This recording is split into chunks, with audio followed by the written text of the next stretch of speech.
You're listening to an Anazao Ministries podcast.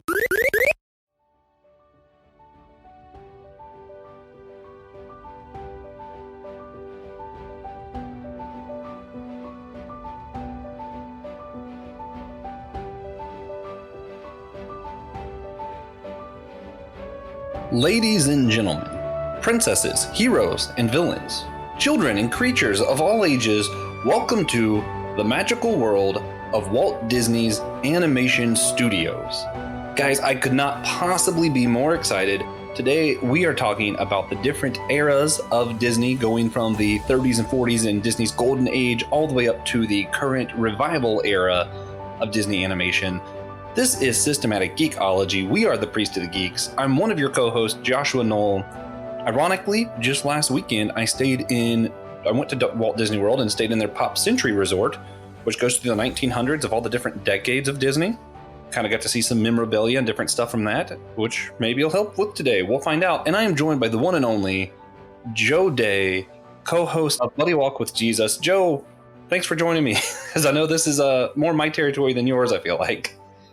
Yeah, it's interesting how often I've been involved in these conversations about Disney and all of that, but I'm excited to get into it.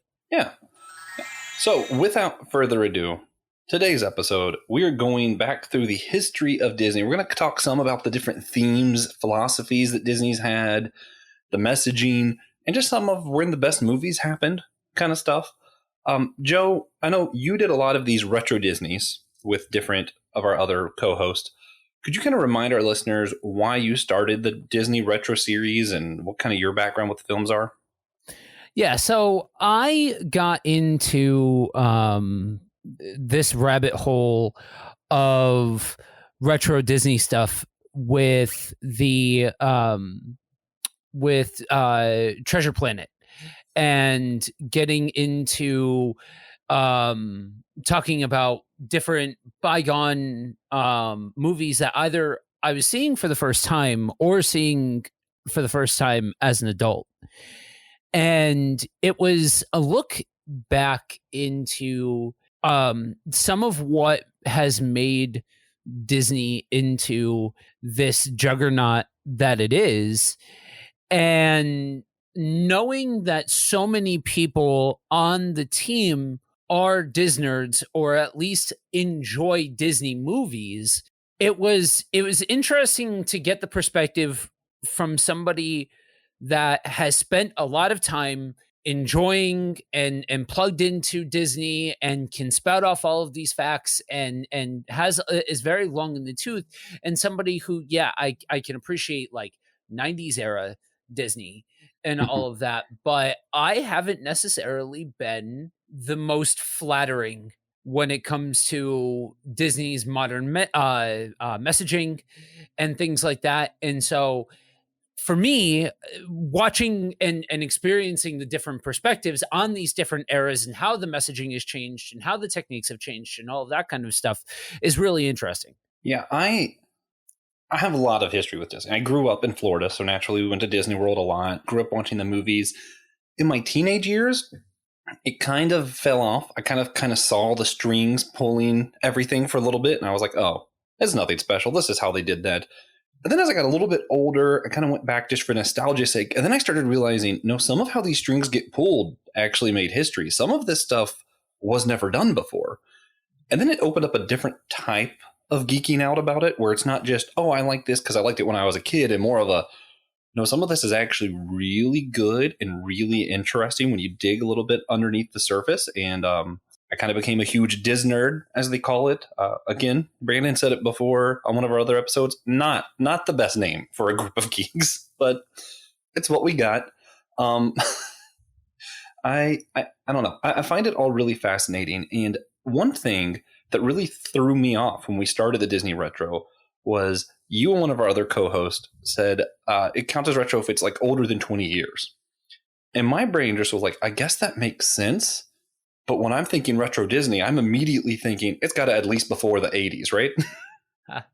And I think we've done one before the 80s so far. And I'm like, okay, that's not what retro means. It's just because I spent so much time around it. Like, you know, sometimes you just spend so much time with Star Wars It's another one.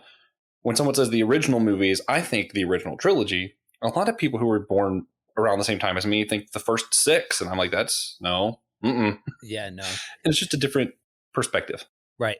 It's interesting because I didn't know what while I knew that obviously there's a lot of history that preceded what a lot of my generation constitutes as classic Disney. You know, Mhm. the a lot of people qualify it as the Lion King era, where a Mhm. lot of those movies were coming out and Good a movie. lot of that technique and all of that.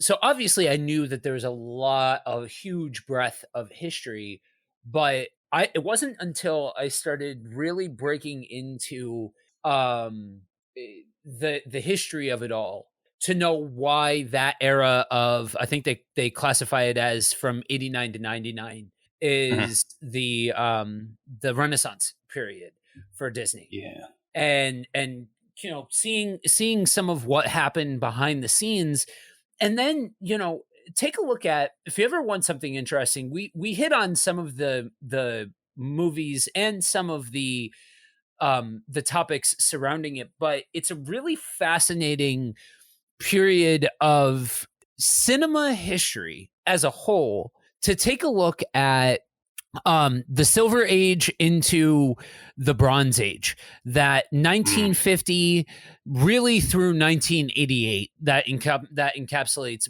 both eras together. And Mhm.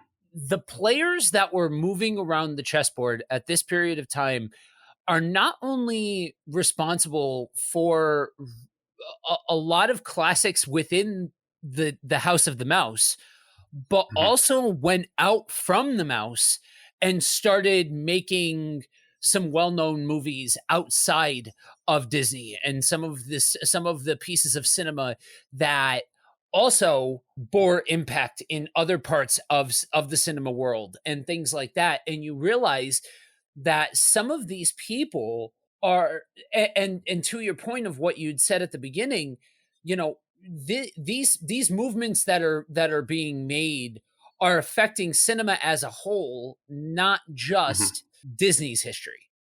Yeah, a lot of people forget some of the earliest use of CGI was for cartoons, not Right.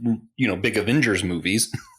I mean, and to your point, I mean, even Tim Burton comes out of that Bronze era of Disney, and we all know plenty of stuff non-Disney that Tim Burton did. Right. Um, but to break down the history, because I just think this could be helpful as we do some more of these Disney movies, talking about the eras and let people know what these eras are, what we're talking about.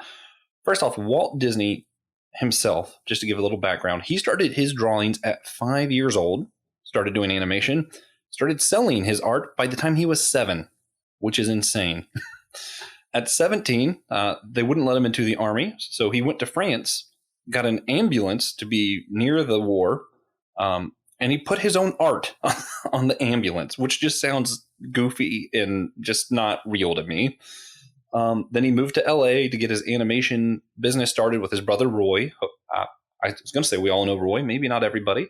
And he found Disney's Nine Old Men. I've discussed them before. They're the 9 men who helped Disney start his animation movies, stuck with it all the way towards the end of the Bronze era that we're going to talk about. And, that's where you have Oswald, the Lucky Rabbit, and Mickey Mouse was introduced after Oswald. And Disney saw animation as his opportunity to advance technology to a great, big, beautiful tomorrow. And yes, I had to use the quote. I'm going to do my best not to talk about the parks because this is not that show. But that was one of his big things is he believed in a better tomorrow. He believed humans were going to come together and make a better future. And that kind of permeates a lot of how Disney handles their messaging throughout forever. And we've kind of discussed that a little bit before. The problem with that is, yes, I do think coming together is better than not coming together. But in the end, humans are bad. Someone will always ruin any system you create. Yeah. I think this is, I think Disney has a way of capturing a lot of the attention when you start to talk about this. But the reality is that, as Christians, we should always have some varying degree of separation from secular media. Mhm. That doesn't mean go out and only listen to Christian radio. Half of that stuff is garbage, and that's coming from a musician. It doesn't mean to go out and just watch those bad Southern Christian movies. 75 to 80% of those are garbage. But it does mean that there are going to you are going to find varying degrees of separation in the way that you think and reconcile the world, and the messaging that this piece of media has. This came up when we were talking about horror, which is kind of where I put those two at 1A and 1B, which I find fascinating. That Disney and Mhm. horror tend to be the two pillars of this conversation.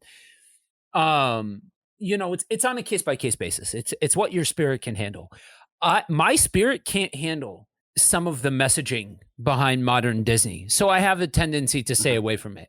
I think it's risky business. I think it's sketchy business with some of the things that they see. But I'm also not going to levy the yoke of that against anybody else and say, because I have a problem with watching this, because I can't unsee what it is that they're telling people, and I'm not okay with supporting that, then that means that you can't be okay with supporting that.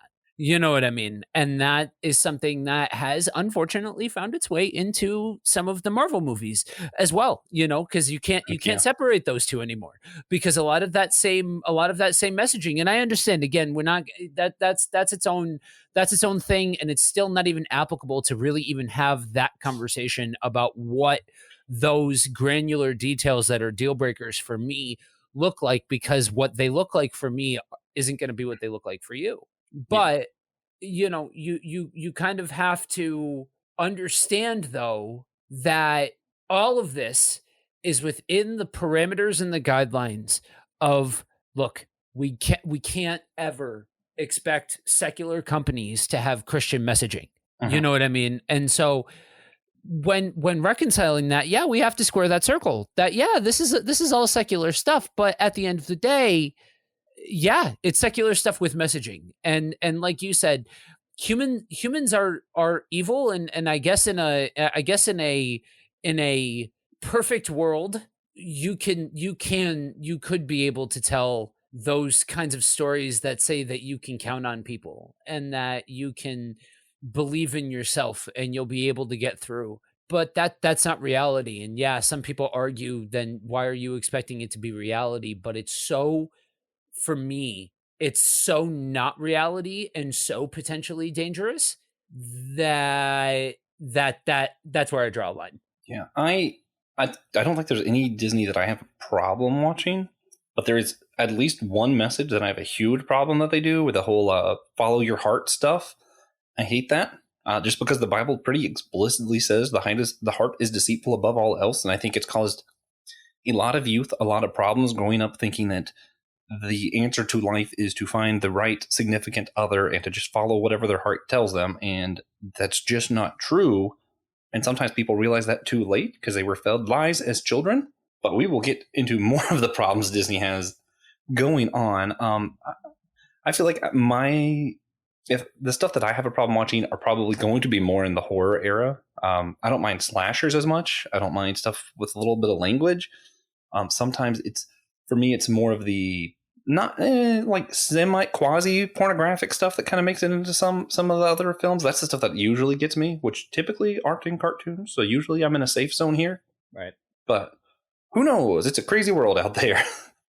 The first Disney full-length animation film was Snow White and the Seven Dwarfs, made in 1937, which kicked off the Golden Era. We told you we're going to talk about the different eras. The Golden Era was 1937 to 1942. And you wish upon a star. Disney, like we said, his philosophy was basically he thought we could build a better tomorrow. His plan was to create animated films that he thought both children and adults could enjoy and he actually had said in interviews and stuff that part of his goal was to get messaging out there that would help people become better in the future. So messaging was a part of Disney from the beginning. It's not like they were ever just trying to tell cute little stories. They were always trying to do this. Right. In the golden era, the big message was dreams will come true if you work hard enough. Sort of the American story. It's why America had such an easy time just pairing up with Disney is, if you work hard enough, it'll come to you. I don't buy that. I think maybe at one point in time in America, it was easier if you worked harder to make more money. That's not our time now. No. Yeah. Next after that would be the war era.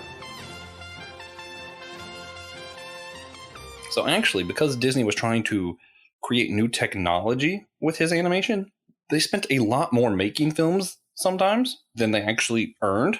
And around the war era, they kind of were not making enough money to keep doing what they wanted to do.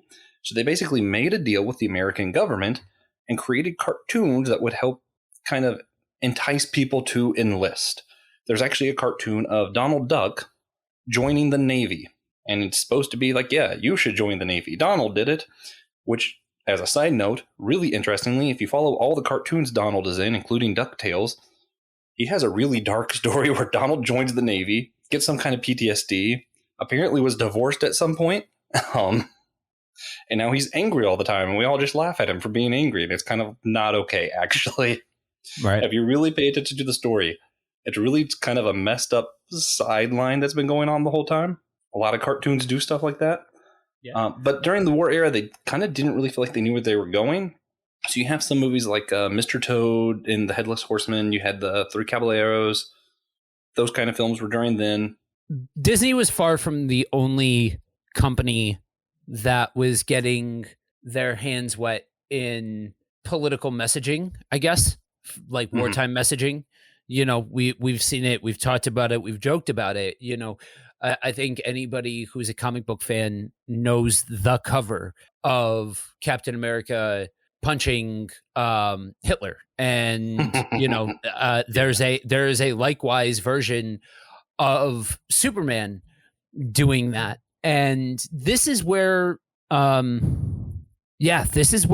lot of the nuance comes into the conversation of agreed that this is we are not seeing anything new with modern renditions of the messaging and all of those kinds of things, because you can argue that, like you said, Disney was always trying to do this, and it's kind of a byproduct of the time. I just it's one of those things for me. We can, being in 2022, we have the power of hindsight and we can laugh about it, but do some of the same nationalistic ideas get pushed forward if less of these mainstream companies jumped in and had their messaging and added to the effort and all of those kinds of things? You know what I mean? And yeah, there's a bit of armchair quarterbacking on history to that statement, but it's one of those things that we have to ask the question. You bring up that whole sideline topic, but where's the line of what gets forgiven from history? You know what I mean? Like what parts do we say ha ha ha to, and what parts do we say no, we need to do better, we need to be better? You know what I mean? Yeah, I always feel like it would be more helpful if, since they still have these characters around, to show some of the repercussions of all of that, not just kind of sideline, oh, Donald Duck had PTSD, but no, let's bring some of the nastiness to the forefront. Right. Maybe not, too gruesome since it's for children, but I still feel like there has to be some form of apologies for some of that. And you also get some of the church and state questions coming up for me, but like, I know it's different because Disney's not a church, but I also have the opposite problem of the fact that Disney was straight up paid by the American government, like the American military was paying an animation studios. That's scary to me. Yeah. This is it's situations like this that I get myself into trouble with rabid fans, because a lot of this stuff gets laughed away as part of a bygone era, and every company and every corporate entity has a history and all of those kinds of things. But I mean, again, again, what's the line? Where's the line in all of that? And I think that's different for different people. I don't think that that's a one size fits all. So I'm not necessarily advocating let's draw a line here, but how I'm just left with the questions because I don't want to sit here and preach about it. Right? Not here, not now. Mhm. But this is a gateway to a part of the problem that kind of just gets accepted as part of it. That this messaging and all of that, that's always going to be a part of it, and we almost become numb to it. We become Mhm. so forgiving to the idea that this has messaging that we just go along with it. You know what I mean? And when we look at the wartime stuff, it was, we were at World War and we needed to have more people and needed to spread this message and all of this kind of stuff. But modern, it's still a lot of we need to spread this message. And I don't know. I'm left with this question of people that like truly do not have a problem in the world with this, because I know that not all of you guys that listen are Christians. And so this conversation isn't gonna, even beyond the specified nature of where is everybody's line and all of that, not everybody's playing out of the same playbook. So that further differentiates the different conversations that take place here.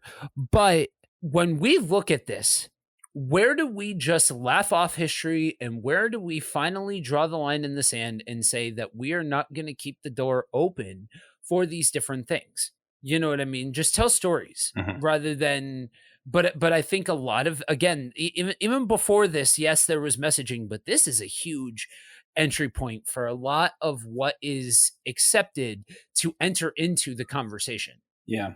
And I mean, I like some of the movies in this time frame, like Three Caballeros, but there's a lot of caveats with this. I am not against what we did for World War II overall. I mean, I feel like it was a war that needed to be fought in some ways. I think it was avoidable, but I'm not trying to be like, we shouldn't have tried to stop the Nazis. That is not my point. My point isn't that. My point isn't, oh, these are bad movies.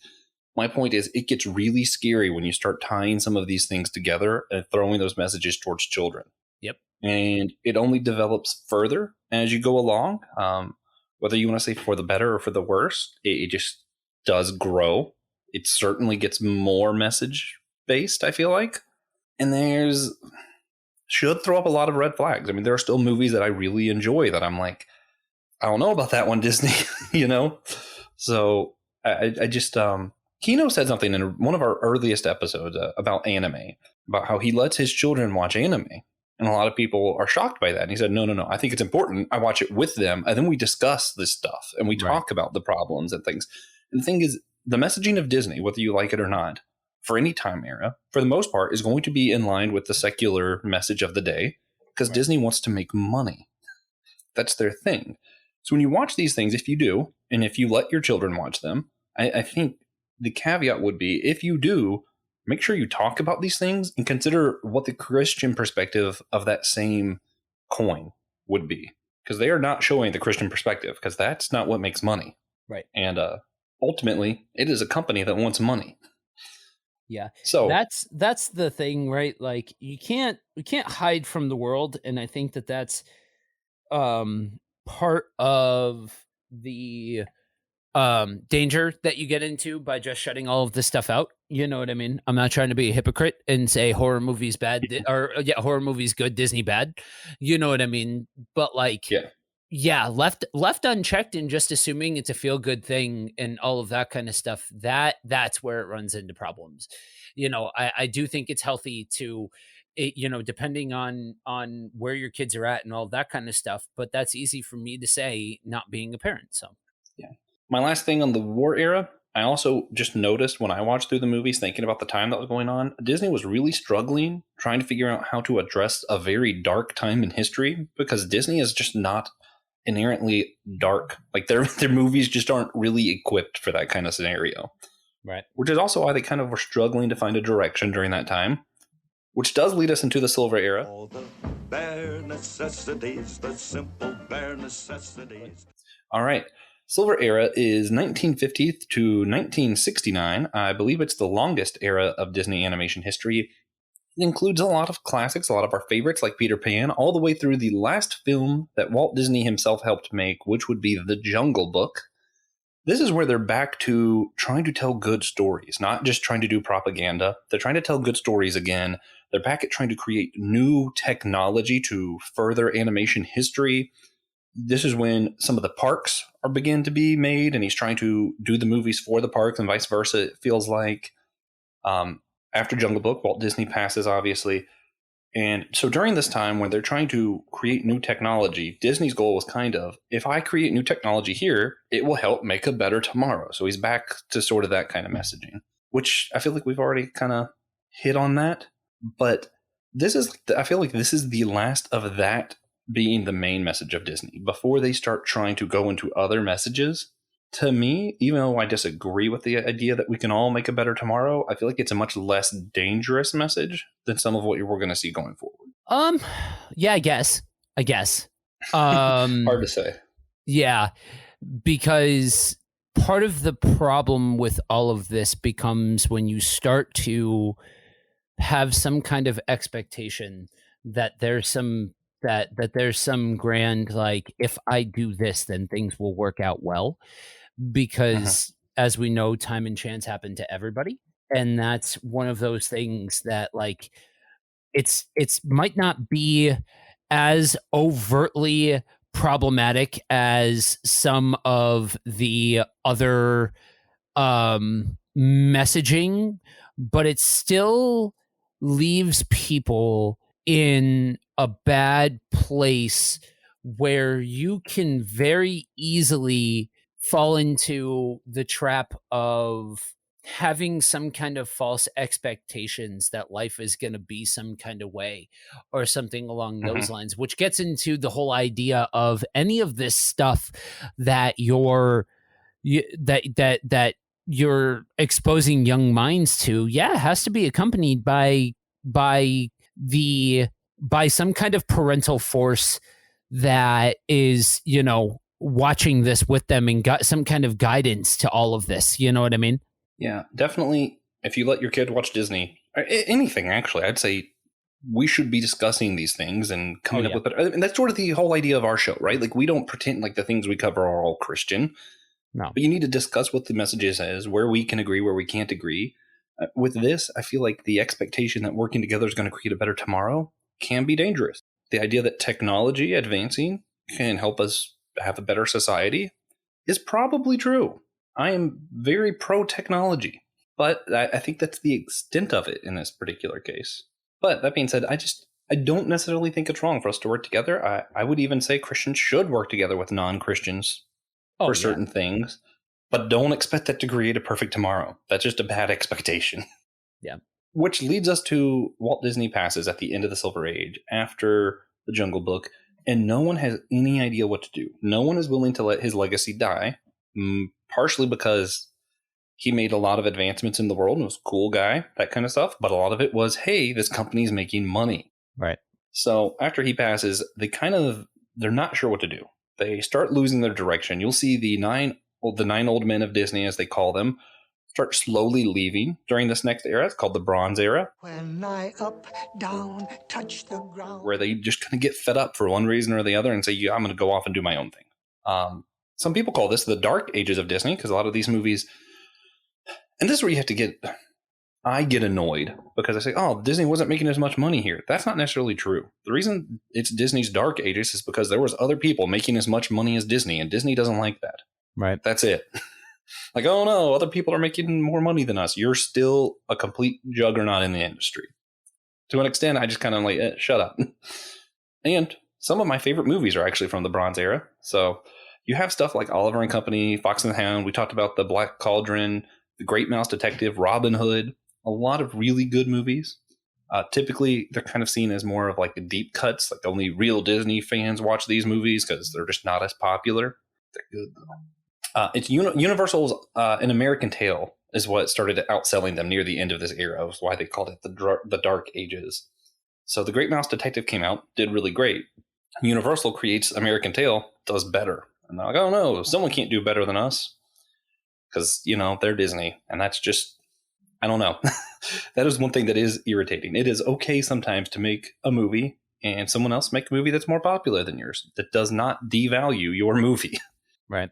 Yeah, I think that when you have these kinds of situations, this is where you see a lot of the so some creativity really come out of a situation like this, because it forces a company to kind of think on their feet a little bit because they are being outpaced. But at the end of the day, there was never any there's some of the descriptions that have come out about this particular time frame makes it sound like Disney was on a back foot, and maybe creatively they were on a back foot, but They're still making a lot of money. Yeah, for the most part, you stay in this position of Disney is the juggernaut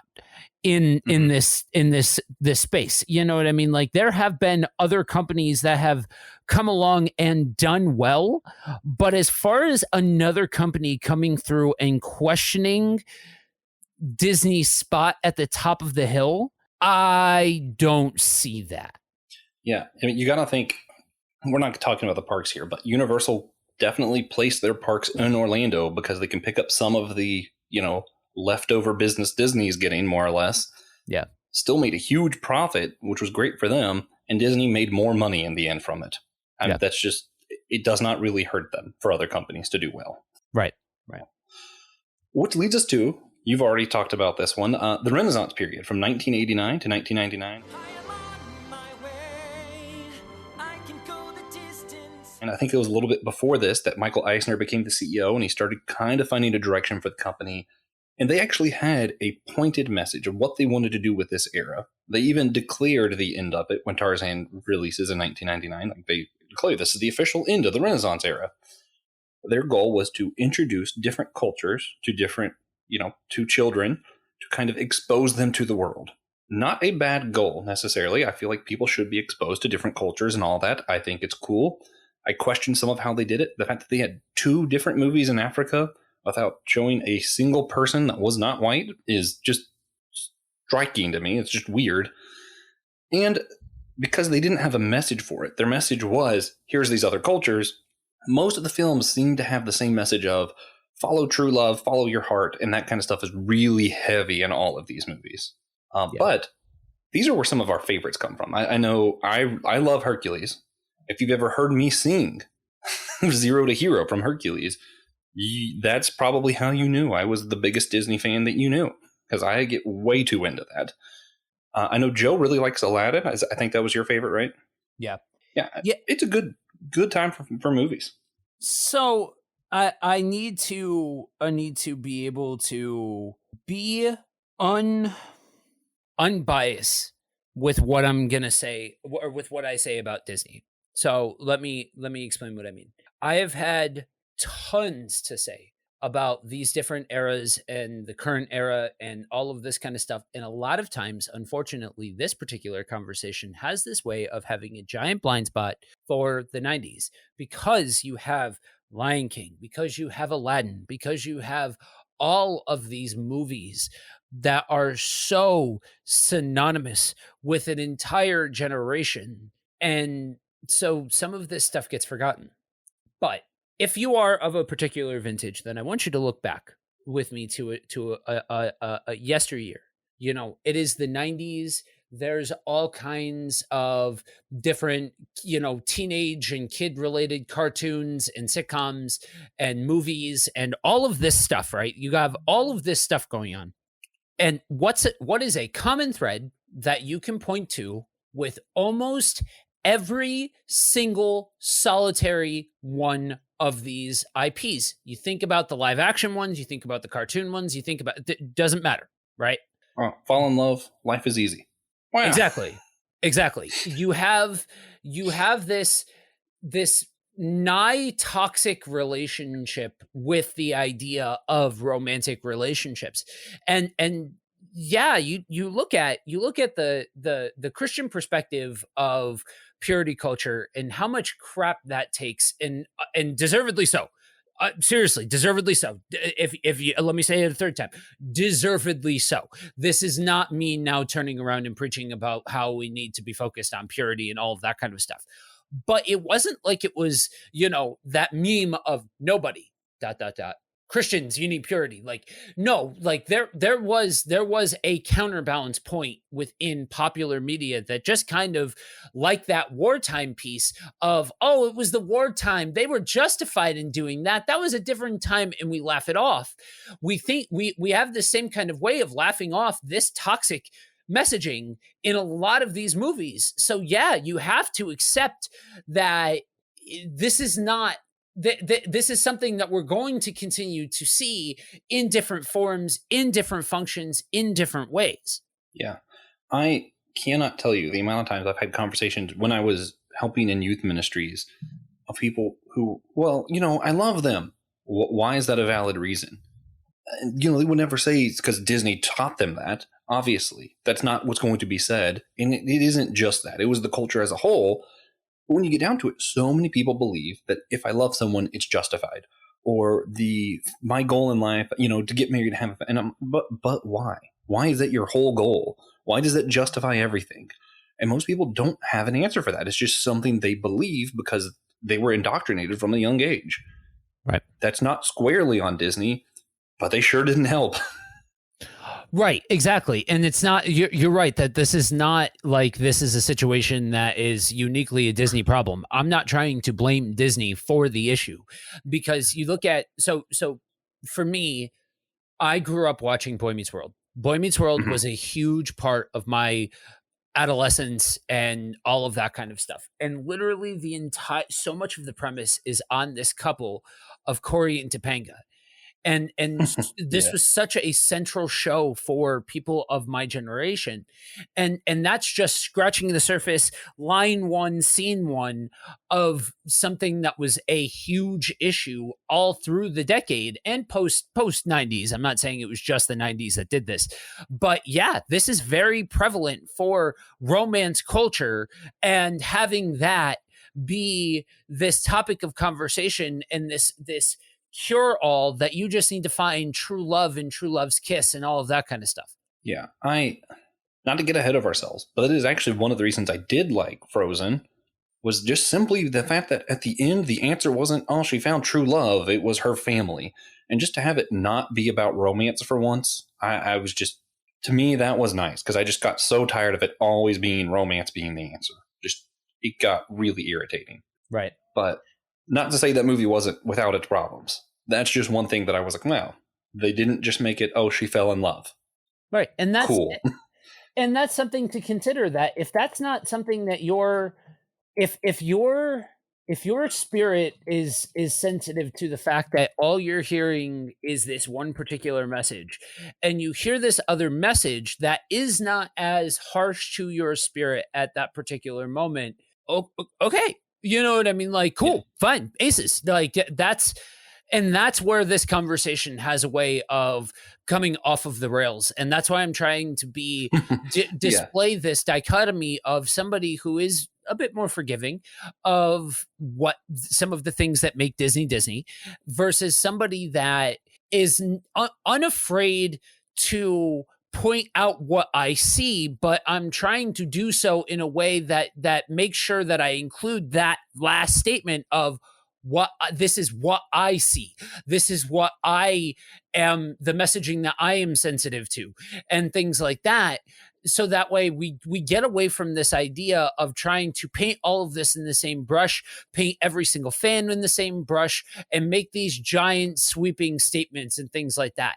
I don't have to understand how another person can find some of this stuff palatable. That's not for me to understand. That's between them. Like, that's for them to sort out. Yeah.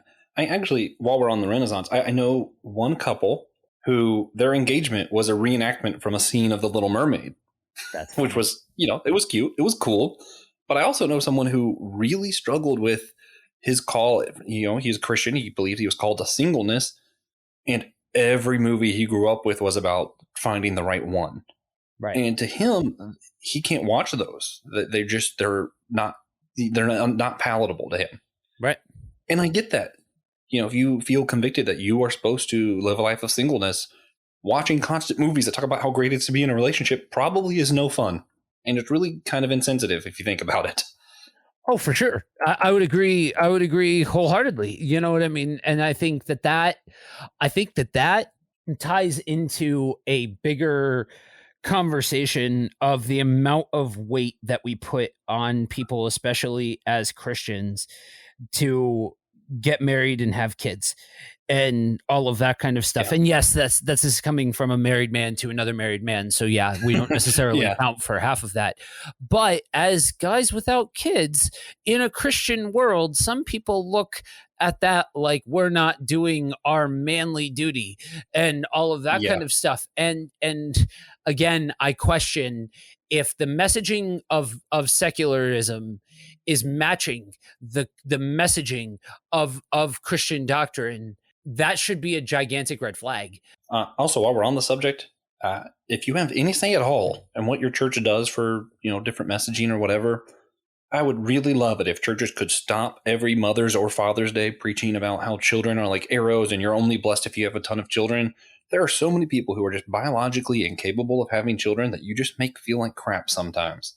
Yep. Yes, the Bible does say children is a blessing. It also says singleness is a blessing. There's not just one way to be blessed. Right. Yeah. It was not, and to that, but also to put a definitive statement, and we'll move on from this. The whole calling to go out and procreate, you know what I mean? To build up the, blah, blah, blah, blah. That's not a timeless call, guys. That was very much a call to that people at that time that needed to, build up the population of the earth. You know what I mean? Yeah. And all of that kind of stuff. Like that's not something that's not a call to say that, contraceptives are bad or birth control's bad or any of this kind of stuff is bad. No. Like, no, that's not what that means. So let's not preach that. If we can avoid that, let's not preach that. And by if we can avoid, I mean, seriously avoid that. You know what I mean? Please stop. Please stop. We are... The world is now overpopulated. I'm not suggesting anyone go out and pull a Thanos, but I don't think the call to procreate should still stand. Yeah. I don't think that's what God wanted. He didn't want people to starve because there's so many people. Yep. On to the post-Renaissance, because there's just no good transition to the next topic. Nope. The first movie that really kind of breaks that love is the real answer to me was actually Lilo and Stitch, which gets us into the post-Renaissance from 2000 to 2009. Some people call it the second Dark Ages of Disney because DreamWorks were competing with them because they had Shrek. It's just someone competing with you shouldn't be a Dark Age, but I digress. Lilo and Stitch came out, which obviously did really well. You had Treasure Planet, which we've talked about on the show before. Great movie. Atlantis. There's a lot of really good movies in this era as well, but they don't have a solid theme. They don't really have this is the messaging of the post-Renaissance. It kind of felt like they left the Renaissance and did not know what to do next. Right. And that's where DreamWorks came out with Shrek, and everyone was like, Shrek's great. It's also when, this is just something I noticed personally, a lot of people started being like, oh, I don't really like Disney anymore. I only like old Disney. And then you ask them what they didn't like, and they can't really name a movie they didn't like. They just felt like they didn't like Disney anymore. Kind of happened sometime during this. Because, people are like, oh, I don't really like Disney anymore. Did you watch the last one, Treasure Planet? Yeah, that was great. Interesting. Right. And I think you touched on it. Like the stylization changed, the approach changed, the messaging changed. There is a hard cutoff between even 99 and 2000 in certain regards. Yeah. And so and I think part of that is the audiences that you're talking to on the two at the two ends of who your target is for that messaging. They're entirely different. Oh yeah. You know what I mean? Like am I a little biased about the family first idea and all of that kind of stuff because of my upbringing and my family structure and all of those kinds of things? Yeah. It, Yeah. and am I maybe a little bit more aware than the average Joe about the dangers of just saying, "Oh, but it's family. But it's family. It's always it's family. It's fine. It's fine because it's family." Like is do I see that as highly problematic? Yeah. Yeah. There's a whole generation, especially in the Venn diagram where Disney movies and Christian culture overlap. You see an incredible take of people that just allow for toxic behavior because that's what they grew up with and it's family, so it's all good. Mhm. You know what I mean? Mhm. Part of what nobody wants to talk about the 90s, but we all laugh about, is the fact that there is a whole generation of people. I will be the first one to admit we were exposed to concepts that were way above our pay grade as kids. Yeah. Like there's a whole group of us that we don't get to say that we had an adolescence. There's a part of me that will never fully understand you guys that had this kind of whimsical childhood that enjoyed some of the innocence of some of this stuff and all of that, because that wasn't me, that wasn't my house, that wasn't the childhood that I had, that wasn't the messaging that was coming through or anything like that. And that's where I think this part of where you're seeing the shift happen is some of these companies more unapologetically saying, you know what, we're a kids company. First and foremost, we're making stuff for kids. And lowering that messaging bracket down is also going to alienate the people who grew up on the messaging that is more adult in nature. They're passing it off to kids, don't get me wrong, but it's adult themes. And I think it shows when that adult theme, when some of those adult themes aren't there anymore. Again, guys, I'm not advocating any of this stuff, but we have to be honest about what these companies are doing if we're going to have articulate and intelligent conversations about the eras of this juggernaut IP creation machine. Yeah, and I mean, even though they didn't have any direct, this is our messaging for the post-Renaissance, they definitely did have some things like the family thing you were talking about, which kind of reminds me, C.S. Lewis, The Four Loves. I talked about it plenty of times on the show before, but he talks about the dangers of family love in there, of forgiving things that should not be forgiven, or maybe not should not be forgiven, but acting as though someone does not have faults just because your family is terrible. Do not do that. That is why family love isn't God's love. God's love has to govern family love. That's a whole nother discussion. It's deeper than you think. You should read that book. But there's a lot of things in there, and oftentimes people will treat their family worse than they would just treat their regular friends because, oh, we're family, they have to love me kind of mentality is what C.S. Lewis talks about. And that's just not true. Something that Disney likes to act like is true because it keeps things nice and friendly and whatever, but it's not. It just isn't. But this is, like I said, also called the second dark age of Disney. If we're just talking about the movie part of things, I personally think that this era is the last era we really see Disney trying to advance technology in animation. TJ mentions it a lot. Treasure Planet with the deep canvas, as well as Tarzan from the Renaissance using the deep canvas. That was the last real innovation in animation from Disney. And to me, that's where I want them to get back to innovating. I like the new technology stuff. I feel like we've left that behind after this, and that's sad. I also feel like in this era, and in the Bronze Age, they did a lot more experimenting. Treasure Planet was way different than most other Disney movies. Yeah. I would say the same thing as Black Cauldron. We've talked about that one before. Way different than most other Disney movies. Right. And I like these eras, even though maybe Disney wasn't the top dog the whole time. I like the era where Disney had to do some experimenting. That's when I feel like you get some of the most unique and interesting films. Yeah, agreed. And that's one of the most beneficial things that comes out of these times where Disney is forced to be creative is you do have a tendency to see more of the what makes a Disney movie special in this particular regard. And I guess the best summation is when you try and give a one size fits all answer to a conversation that's incredibly nuanced, then you end up with something that's ultimately problematic. Mhm. But to get over to the animation side of it, yeah, I mean, you saw larger than life bombastic things done better than most of what is presently done. I'll say it. I think Treasure Planet is a more beautiful movie than Avatar. Yeah. I appreciated Avatar for the beauty of what it was, but Treasure Planet is just an all around prettier movie. And they pushed the envelope in a lot of ways as far as Mhm. these animation styles and all of that, and really making something that was larger than life. But like we talked about in the Treasure Planet episode, right on the heels of that was something as simplistic as Stitch that they could mass produce for a much lower cost.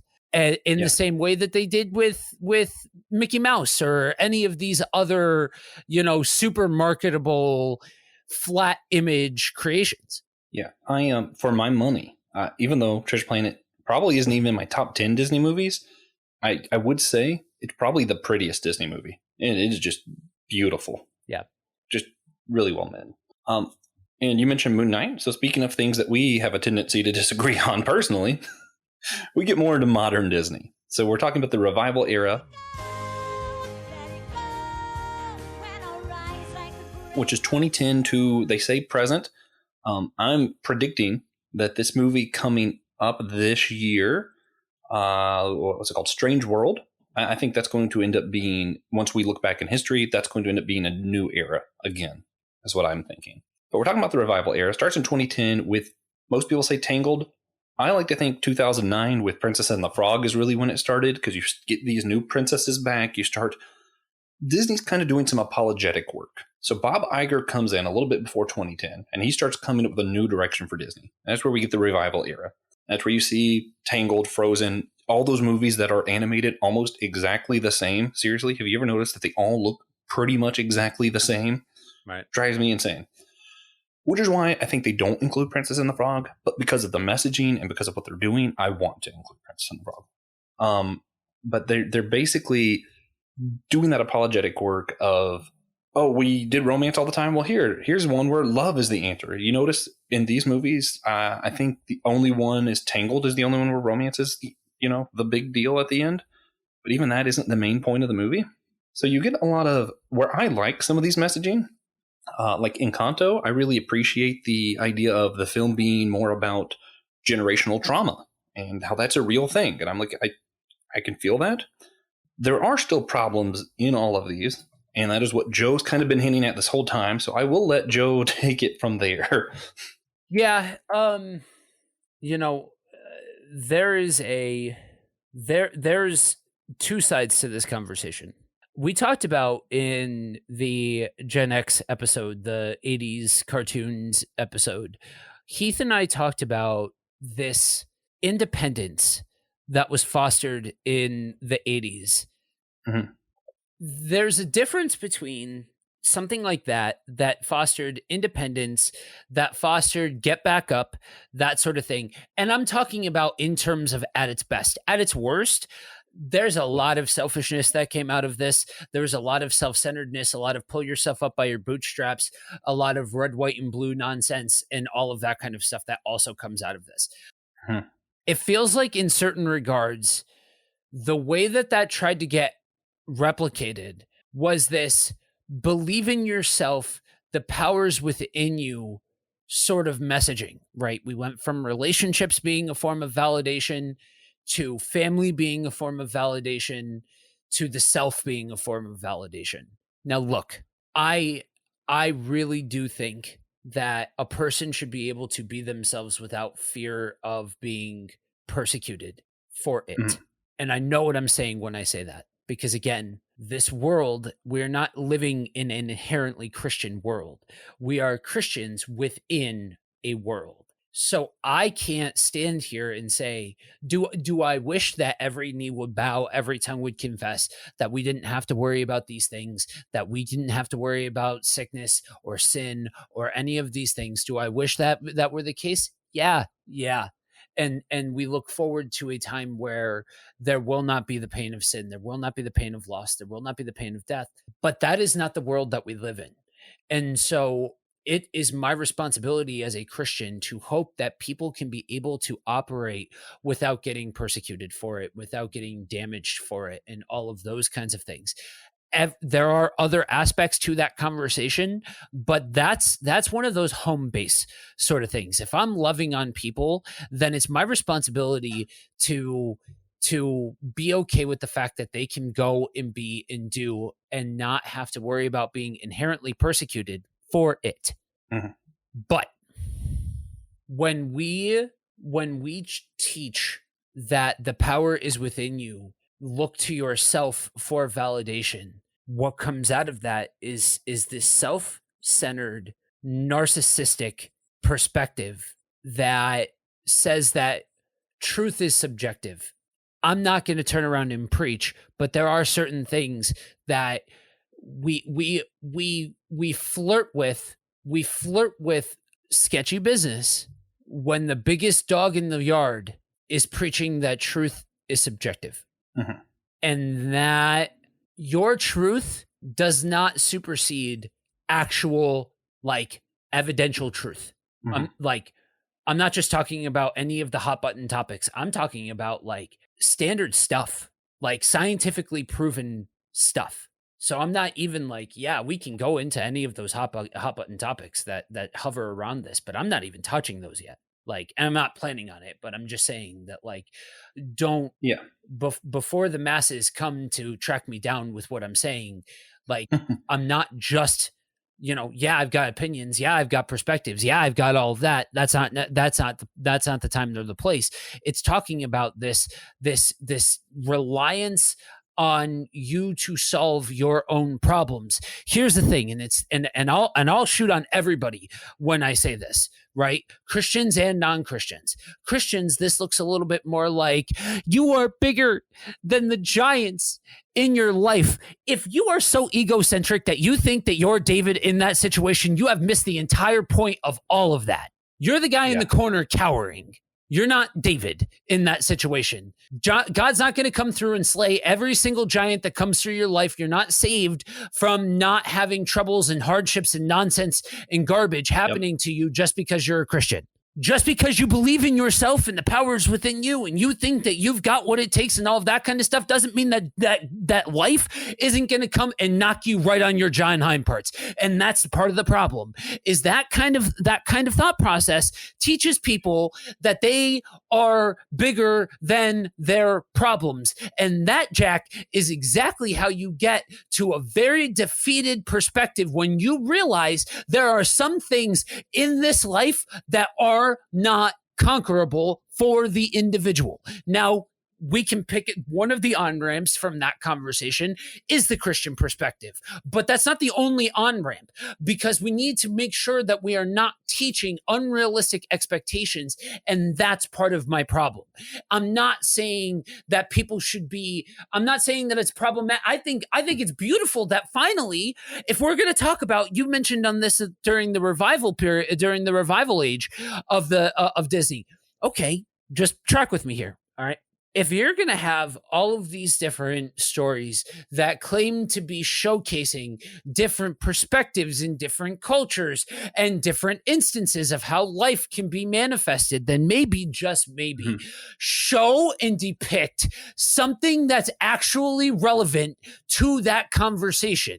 Yeah. Let's not be in the jungles of Africa and have every single person that we run across be white. Yeah. I'm just throwing it out there, guys. So no, this is all problem. Like I appreciate the fact that we can see these different representations and all of this kind of stuff. Great. Mazel tov. Wonderful. But I don't care what aspect of the audience that you represent, you are still subject to the human experience. And that's what I find the problem in. That's where this generation is so centered around trying to negotiate your way out of the human experience that all you're left with is damage of people who weren't able to beat their giant. Yeah. I'm backtrack a little bit during this. So for me, watching these movies specifically, though that is an undertone that is definitely there. But like when I watched Frozen, I feel like the main thing for me was, oh, hey, they showed that romance wasn't the answer. That was actually part of the point. I liked that. Yeah. But there was definitely still this undertone of Elsa had the power within her the whole time. Right. And, the same thing with Encanto. The main message might be generational trauma is absolutely terrible. Yeah. But in the end, you find that the main character, within her, she had the ability to reconcile her family. That's not always true. Sometimes your family is just irreconcilable. Yep. For people like Joe and I, where this is a particularly sensitive topic, if you have a certain mental disorder, some things you're just not going to be able to do. I have ADHD. I could say all day, the power's within me to focus. Within 5 minutes, I will be yelling squirrel. That it's not going to change. Right. And, I mean, I laugh at it because that's the only thing I could do.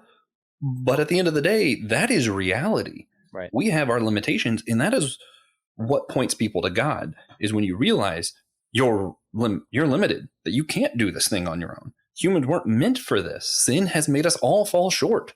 That is just reality. And for me, hey, that's an undertone. I overlook it. I move on. But I absolutely understand where that is a huge problem. And I'll say, when we're going through all of these eras of Disney, that's going to be a problem they always have. That's why their message is always going to change, because they're going to realize, oh, this doesn't work. Oh, this is actually offensive to this group of people. So we're going to change our message to this. Yeah. It would not surprise me if that's why they moved away from romance being the answer every time. But you know what? Eventually they're going to realize this is offensive to people with mental disorders or disabilities or whatever. So they're going to have to change their message another time to something else. And there is no answer other than God. Disney's not a Christian company. So their message will just simply always change. There will be more eras to come with different messaging, and none of it will be the real answer, because that's not what Disney's about. Right. And I don't disagree, and see previous statements on what a healthy perspective of this looks like. You know what I mean? Like, what, as far as not holding unrealistic expectations at a corporate level. Okay.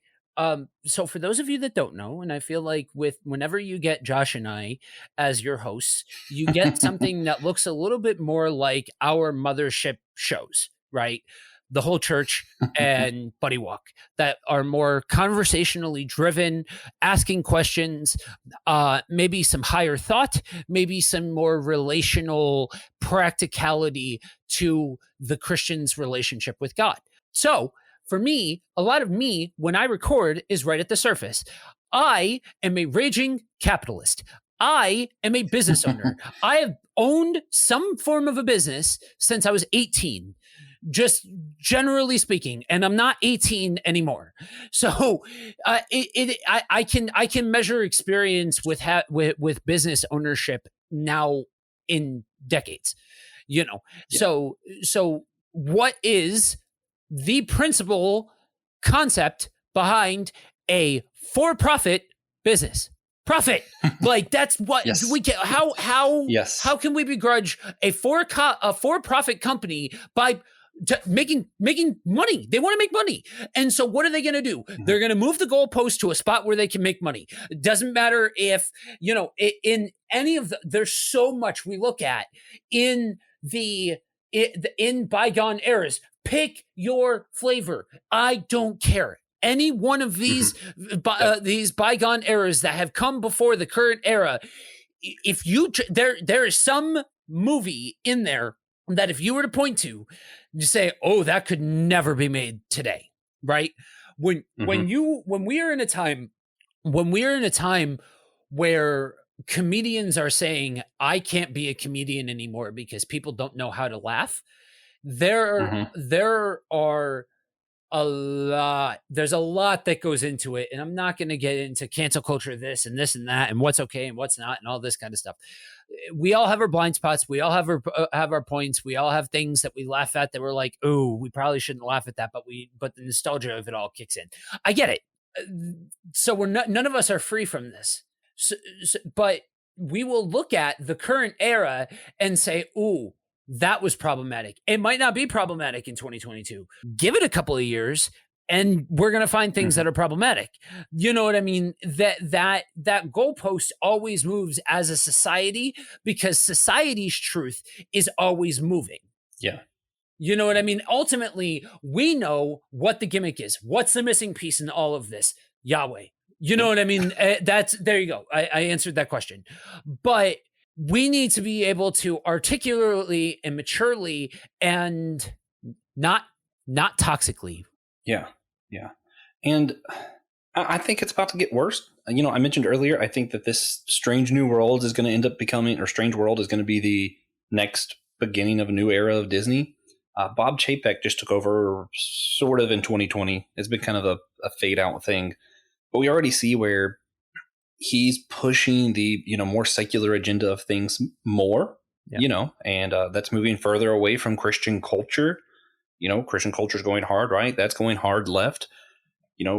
People throwing around words like that's woke or diversity, all these kind of different things. It's just the messaging of the day, and that's what's going to happen. My guess is this is going to end up being the third dark age of Disney. Oh no, someone's going to compete with them. In the end, it does not matter. And everything Joe is saying is that's exactly right. We're going to see these things. They're going to be problematic in a couple of years if they're not already problematic. It's happening faster and faster as communication becomes easier. What you say today might be problematic a month from now. That is just the way the world is going. But to put the cheesy spin on it, there is an answer. Right. So, but before we get there, I want to jump in and say to anybody who is a believer that watches this stuff, that supports this stuff, that watches Marvel, that watches the Disney show, or the cartoons, or your kid watches the cartoons or whatever. You interact with this IP, you have a Disney Plus account, whatever. The point of this is not to villainize anybody that likes or doesn't like this stuff. That's literally the thesis statement behind this episode and why we showcase the different eras and why we have to have an articulate conversation about this, because so often the conversation that centers around things like Disney becomes so toxic so quickly.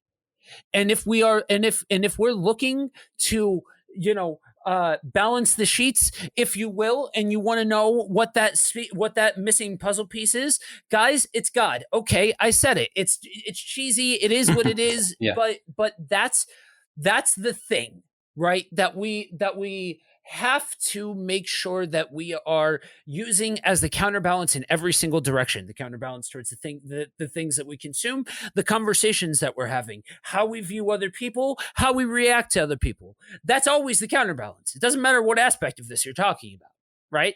Yeah. So yeah, that is the answer. Yeah. But as Christians, we have, if we are choosing to play in this arena, then it is our job to continue to love on people and showcase that love, because so many people here have been exposed to what it looks like when Christians are unwilling to love people that like certain IPs and things like that. And that's why, for us at SG, a big part of what we do is we get into the philosophical, we get into the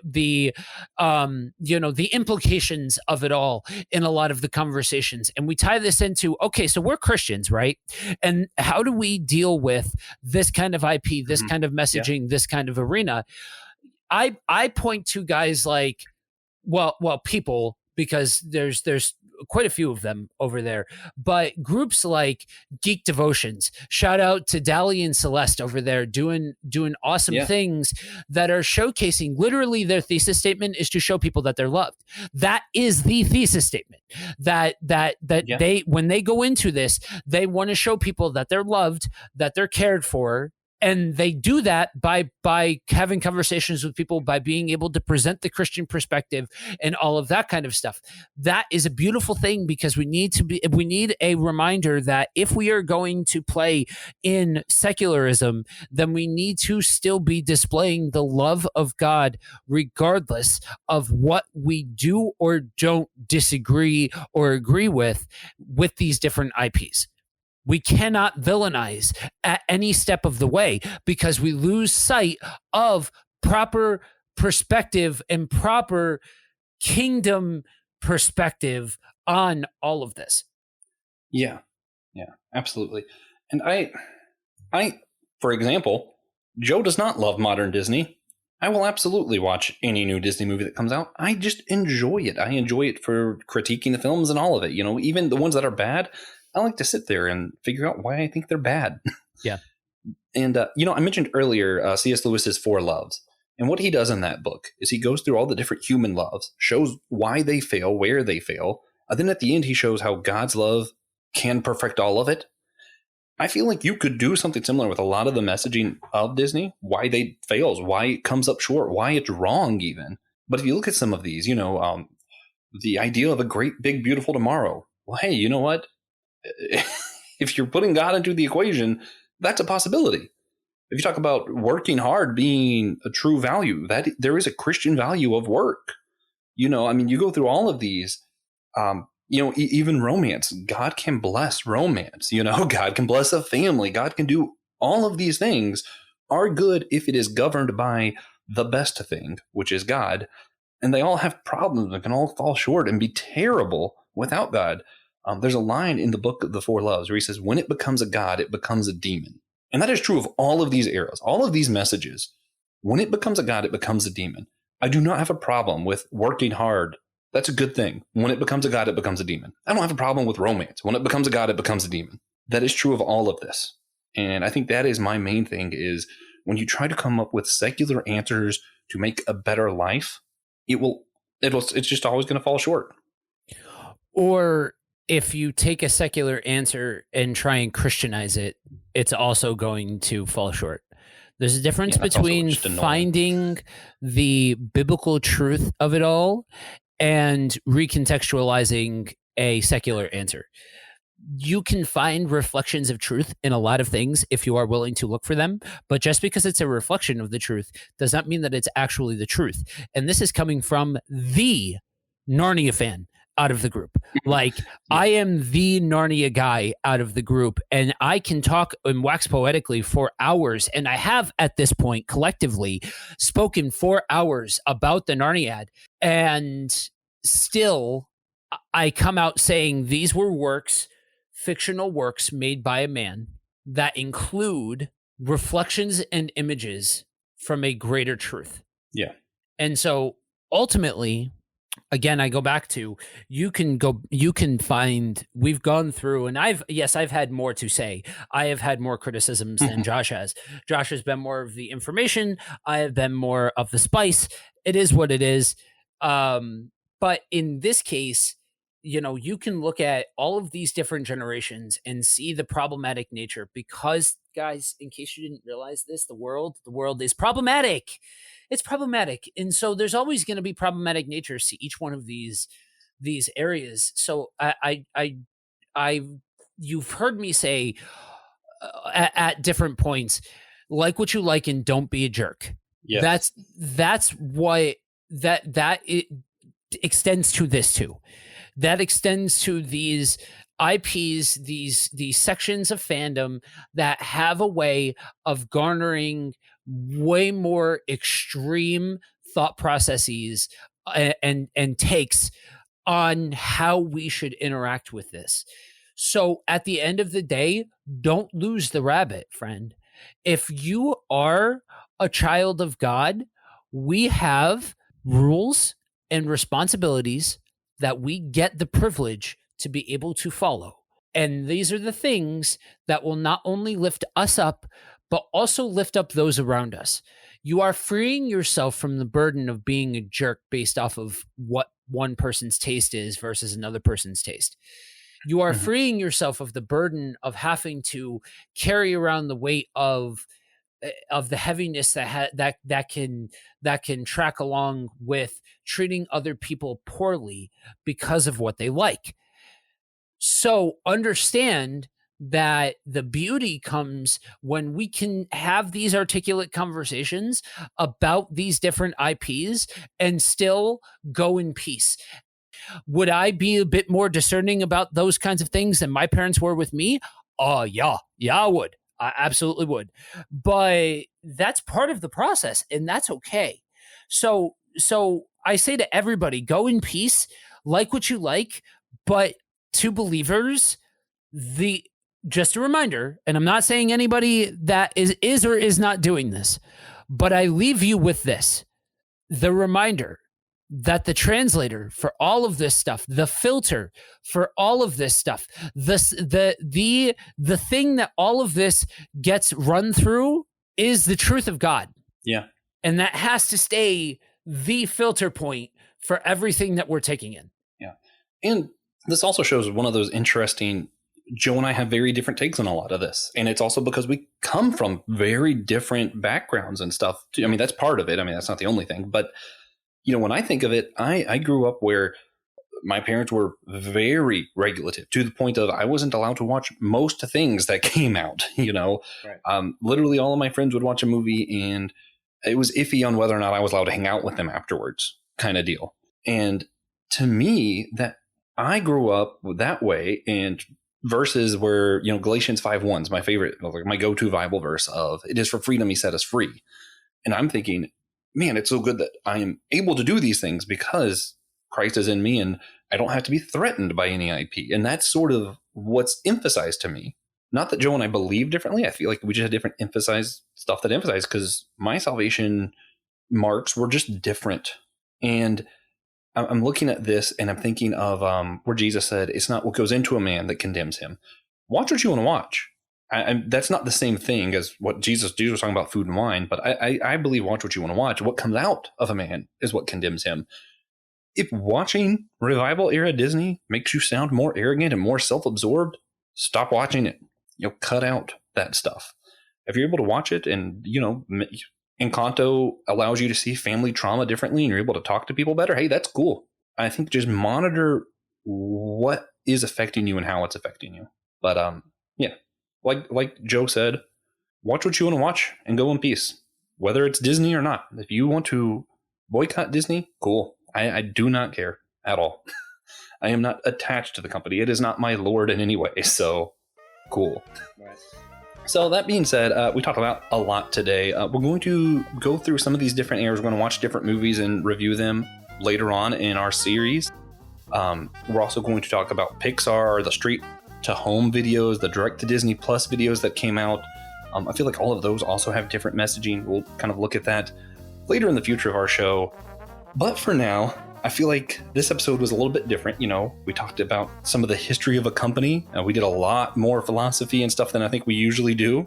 But that's to be expected with Joe and I. So for recommendations, I personally think you should find a Disney movie from the 80s where they were doing some of their experimental stuff, or like the Black Cauldron we did a review on before. I want to say Robin Hood was in the 80s. That is just an era of Disney that not a lot of people see, where I feel like they were being a little bit more experimental, a little bit more innovative. I just think the films are more interesting. So that would be my recommendation. Joe. My recommendation is to go and watch specifically two movies to see the absolute apex of Disney animation and Disney really putting effort towards revolutionizing what it means to have a pretty movie or an immersive environment, and that is exactly Treasure Planet and Atlantis. Both of those movies are so breathtakingly and stupidly gorgeous that they have this way of pulling you in that very few other movies really encapsulate. Yeah. Also, The Lion King. It actually did a lot for animation, a lot more than gets talked about. Super interesting. But I would probably guess if you're watching an hour and a half long podcast about Disney, you've probably seen The Lion King. But if you want to hear more from us instead of Disney, you can go to systematicgeekology.org. You can hit the drop-down menu that says host. Both of our names are there. Everything we do is over there. It's a fun place to just kind of check out everything we do. And if you guys also want to let us know what you've been geeking out on or what you think we should be geeking out on, same website, there's a place to do that. And just do us the favor and remember, we are all a chosen people, a geekdom of priests.